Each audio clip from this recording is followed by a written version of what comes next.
हमारी नियतों पर डिपेंड है, नियतों पर। बुखारी शरीफ के अंदर एक बड़ा अच्छा किस्सा आया है, अच्छा सुनिए तो जरा, आपको भी अच्छा लगेगा। और ये कोई लैला मजनू की किताब से हम नहीं सुना रहे हैं, बुखारी शरीफ की हदीस से एक वाक़या सुना रहे हैं। सुनिए, आज बहुत आहिस्ता आपको समझा रहा हूं मैं, नसीहत है मेरी। सुनिए ये वाक़या बुखारी का। एक आदमी ने नियत की, एक आदमी ने नियत की कि मेरे पास बहुत सा माल है, लेकिन अल्लाह के रसूल सल्लल्लाहु अलैहि वसल्लम ने फरमाया कि सदका और खैरात करो, किसी गरीब की मदद करो, इस तरह मदद करो कि दाएं हाथ से किसी को दो तो बाएं हाथ को भी उसकी खबर न हो।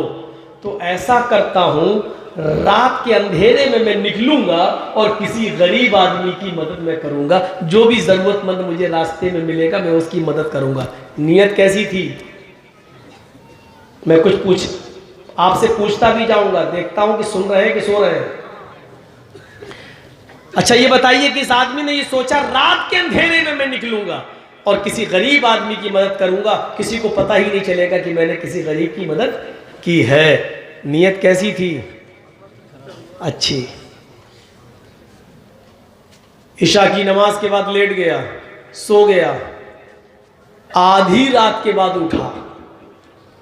इसने कहा चलो सब सो रहे हैं, अब देखूं कौन जरूरतमंद है। अपने माल जिसको सदक़े और खैरात के लिए निकाला था, उस माल का तीसरा हिस्सा 3 हिस्सों में उसने तकसीम कर रखा था। 3 हिस्सों में उसका एक हिस्सा उसने निकाला और रात के अंधेरे में निकल गया किसी को देने के लिए।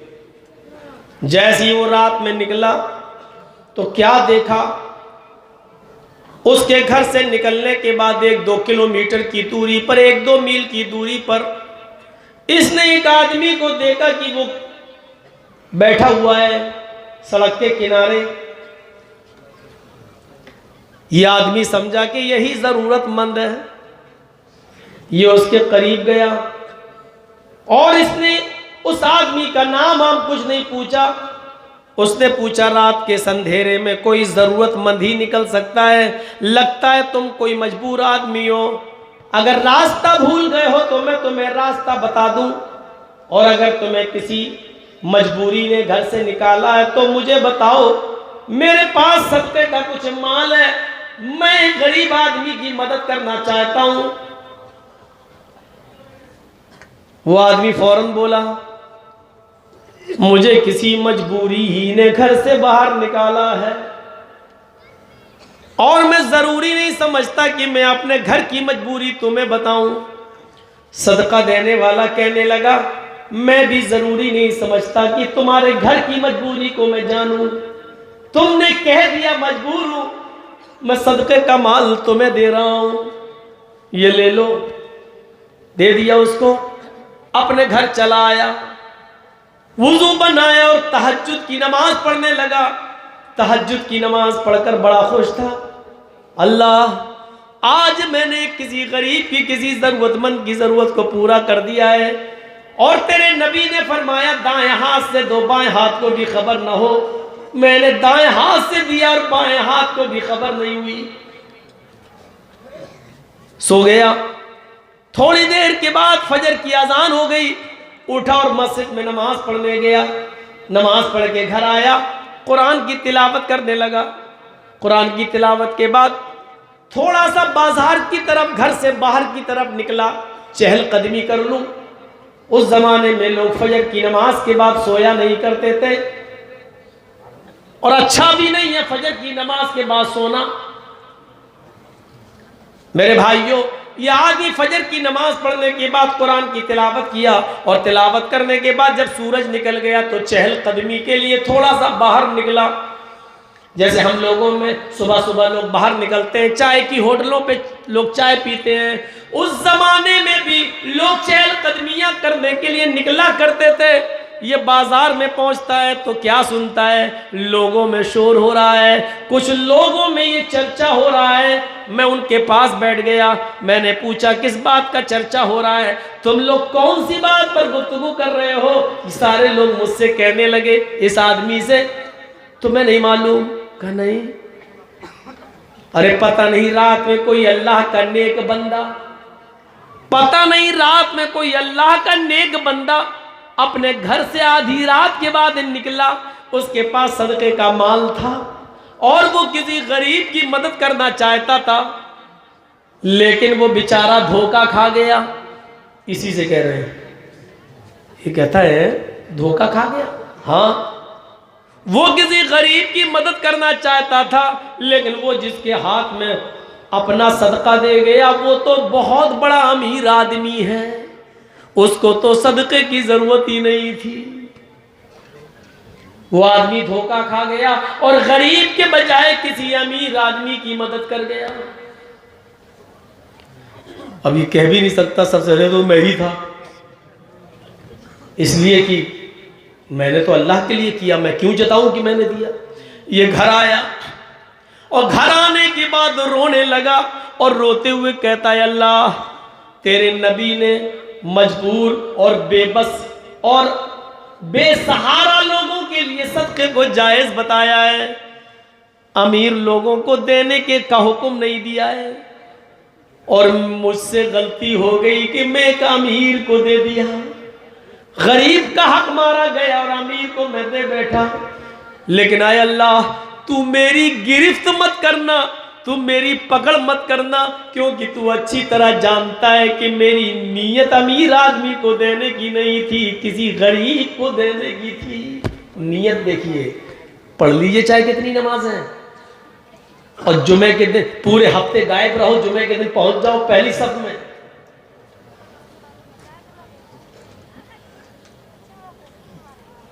और इसलिए पहुंच जाओ कि मोहल्ले वाले ये कहेंगे अगर जुमे के दिन नमाज नहीं पढ़ेंगे तो लोग कहेंगे पूरा हफ्ता तो पढ़ता नहीं, कमीना जुमे तक की नहीं पढ़ता। पढ़ते रहो चाहे कितनी नमाज है। ये जितने भी काम हो रहे हैं, हमारे 10 साल के बच्चे ने रोजा रखा, इफ्तार पार्टी हो रही है, रिश्तेदारों को बुलाया जा रहा है, क्या हुआ मेरे बच्चे ने रोजा रखा। अबे तेरे बाप की हदीस है, तेरा बच्चा रोजा रखे तो सबको बुला। कहां से लाया ये सारे ड्रामे तू? खतना कराया बच्चे का, हार डाला उसके अंदर, क्या हुआ? वैसा लग रहा जैसे आज ही मुसलमान हुआ है बच्चा, बहुत बड़ी नियामत मिल गई है उसको। सुन लो, इस तरीके के खाने चाहे रमजान के रोजे रखने की खुशी ही में क्यों ना हो। मेरे बच्चे ने रोजा रख लिया, आज मेरे बच्चे ने कलाम पाक खत्म कर लिया, कुरान शरीफ पूरा कर लिया, बुलाओ खुशी में, सबको बुलाया जा रहा है, खाना लो, क्या किस खुशी में? बच्चे ने कलाम पाक खत्म कर लिया। अल्लाह के रसूल पर जिब्राइल ने भी कलाम पाक मुकम्मल किया, कभी दावत की अल्लाह के नबी ने? हर साल एक बार कुरान का दौर कराते थे, कभी खाना खिलाया अल्लाह के नबी ने?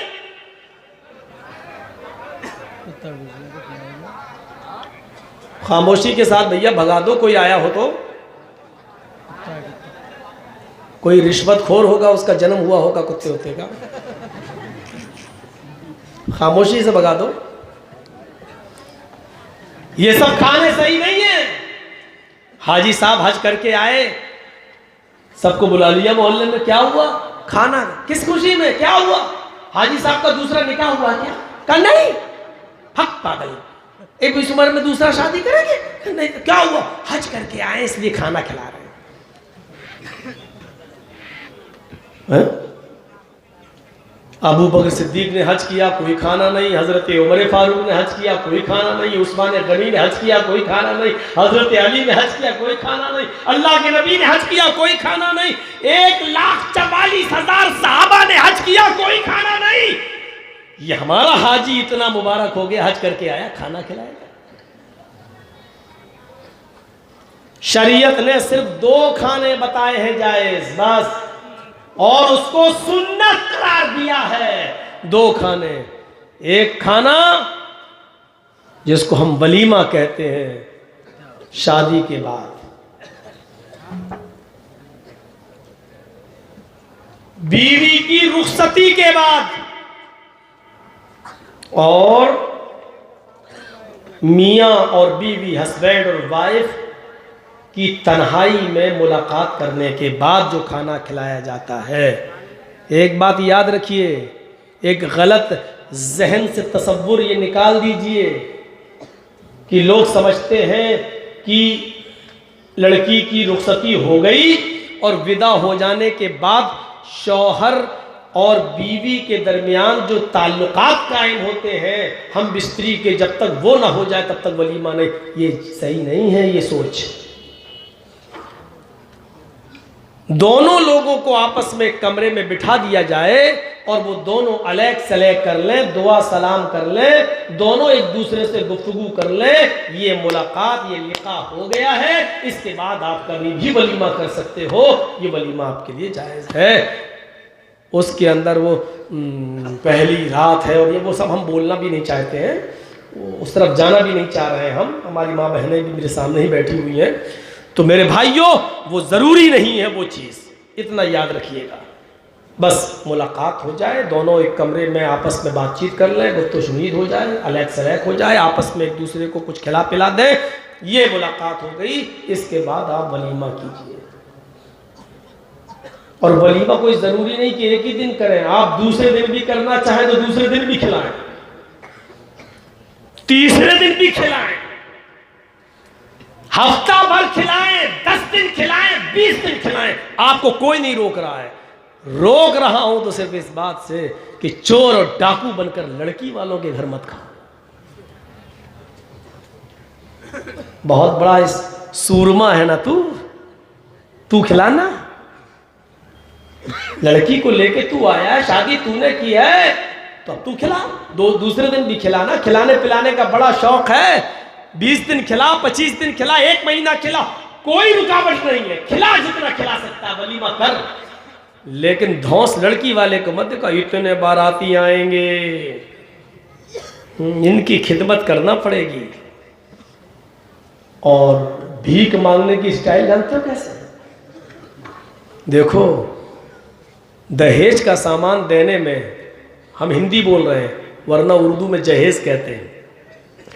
जहेज का सामान में अगर 1-2 आइटम कम हो जाए तो चलेगा, लेकिन मेरे मेहमानों के साथ उनकी खातिर मदारात में कमी नहीं होनी चाहिए। इसका मतलब जानते हो वो क्या कहना चाह रहा है? मेरे मेहमानों की खातिर मदारात में कमी नहीं होनी चाहिए। इसका मतलब वो ये कह रहा है बीफ नहीं चलेगा। वो बंद जुमलों में कह रहा है या तो खस्सी या देसी मुर्गा।